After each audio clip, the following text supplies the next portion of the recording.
Hey guys, if you're new, I am Shante Ree, and please hit the subscribe button so you can become a part of the fam. If you are returning, as always, welcome back. I feel like it's been a while since I really sat down and talked about locks, so today it's gonna be a lock video. As y'all can see, I got my notebook here because I didn't want to forget anything. I love notebooks. I like writing stuff down. Like, of course, you know, everybody got a smartphone now. That's all good and great, but I just find it a little more satisfying to write everything down. Some of these are things that I wish I would have knew before I got locks, and now I'm gonna share them with you if you are thinking about getting locks. Number one, as far as when you are thinking about getting locks, you want to know what you want them to look like. So basically, you would do as much research as possible. Look at as many pictures as possible. Look at pictures, know how you want to start them, because there are multiple ways to start locks. I started mine with the comb twist. And so you have comb twists, you have 2-strand twists, you have braids, you have the permanent instant locks, and I'm pretty sure it's even more ways than that. I believe you can start with the interlocking method as well. Another thing, you want to know that everybody's hair is not the same. Your locks might take a year to fully lock, whereas the next person, it might have only took them 5 or 6 months. You can't really compare your hair or yourself to another person when it comes to your locks, because this is your journey. Which brings me to the next thing. It is a journey, and you have to realize and accept that if you're going to embark on having locks, it is a journey. So with that being said, you also want to know that by it being your journey, you know, again, don't compare it to somebody else's head or somebody else's locks. You might want them to look a little more neat and like put together and less lumpy. Like, I have curly hair, so some of mine have lumps in them. You might want them to look more uniform and straight. And I also had curls in my hair, so it looks a little wavy and lumpy. But yeah, you may have shrinkage. Just know that your locks are not going to grow exactly at the same rate as somebody else's locks might grow. You know, it's your journey. So your journey is going to be unique to you. Also, back to knowing how you want them to look.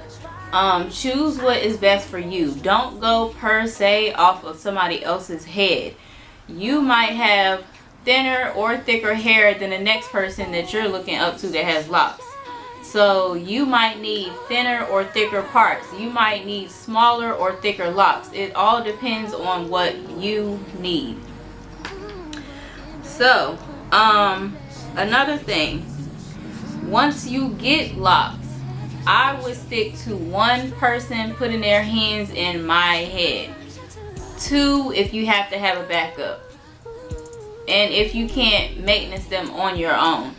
I'm too lazy at this point to maintenance them on my own. I just feel like I have way too much hair. Even though I have cut them, I'm just still not willing to take on the job. So I would rather pay somebody.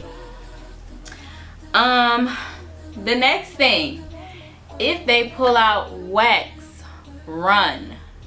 Do not use any type of wax.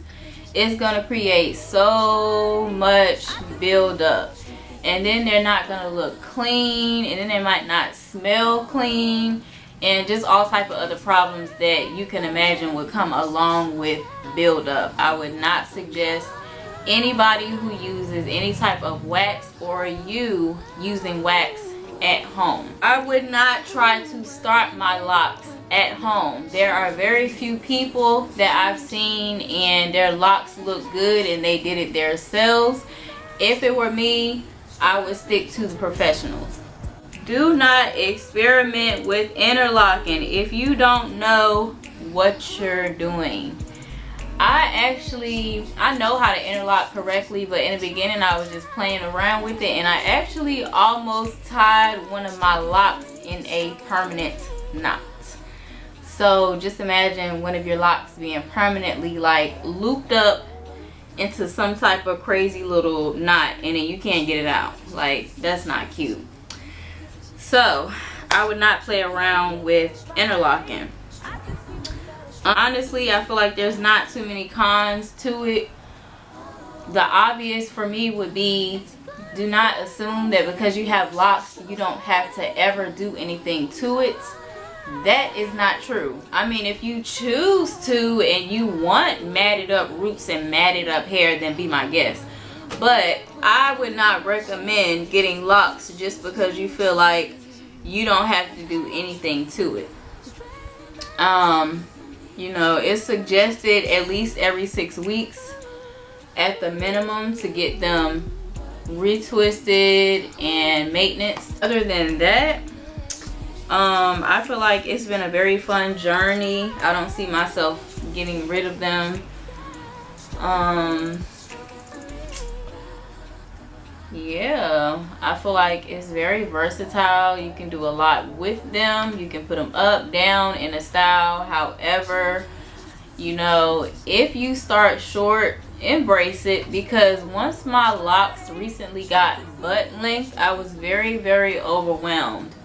So if they're not down to your butt and that's where you want them at, be patient.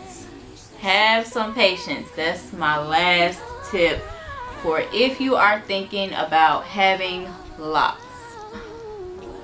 Actually, otherwise, when it comes to color, I would not play around with bleach, because I actually did before and I really made my locks brittle to the point where they eventually fell out. So if your hair is a little more fragile just on the regular, if it's like free hair and you have to maintenance that color and feed that bleach with treatments and stuff, then just imagine how much you would have to do with having colored or bleached locks. So now I try to stick with black. I'm still working on getting some old red out from years back. And if I do decide to color it, it won't be anything permanent. So those are my tips if you are considering joining the team.